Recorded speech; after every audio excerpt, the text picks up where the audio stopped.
আবার এখনো শুরু করতে পারলাম না, কি লিখেছে। প্রিয় হুজুর, প্রিয় শিল্পী, আসসালামু আলাইকুম। আমি আপনার দীর্ঘদিন ধরে খুব ভালোবাসি, বলতে সাহস পায় না। আমার স্বামী দীর্ঘদিন প্রবাসী। আপনি যখন প্রবাসী সঙ্গীত গান, আমার স্বামীর প্রতি মহব্বত বেড়ে যায়। তা ঠিক আছে, আমার প্রতি যেন আবার না বাড়ে।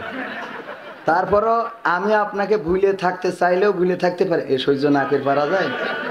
এ আর পড়বো নাকি? আমি আপনাকে বিয়ে না, আর এদিক পড়া যাবে না। এ তো মেরিয়ে বলবে এ কাজ করিস কিনা। আমি আপনাকে বিয়ে করতে চাই। আমি মাহফিলে আছি, আপনার মোবাইল নাম্বারটা দিবেন প্লিজ। আজ সকালে আপনার ছবিটা আমার হৃদয়। এ কি সহ্য করবেন আপনারা?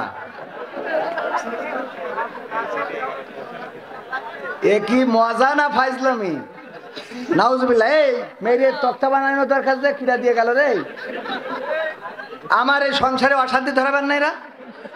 এই ইউটিউবাররা, আমার বউ আছে, আমার দুটো ছেলেও আছে আলহামদুলিল্লাহ। ওয়াজ করার আগেই আমার দুটো ছেলে হয়ে গেছে। এখন প্রতি রাতে মাহফিল করে বেড়ায়, কোনো অসুবিধা নেই। আমরা বেশ ভালো আছি। আর এটা দেখার পরে আমার তো বাড়ি তো কুপাকুপি শুরু হয়ে যাবে।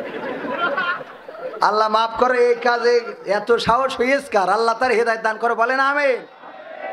স্বামী প্রবাসে আছে, প্রবাসতে বাড়ি নিয়ে আইসো, নিয়ে আইসে তারপরে যা মানে আল্লাহ মাফ করো, আল্লাহ মাফ করো। তো আস্তাগফিরুল্লাহ বলেন, আস্তাগফিরুল্লাহ।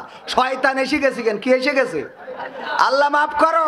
ওগো আমার মায়েরা, বোনেরা, এই জন্য ওই হুজুরদের, ওই যে আমার হাফিজুর রহমান সিদ্দিকী হুজুর বলে, ঠিক আছে যে ওই প্রজেক্টরে দেখানো যাবে না।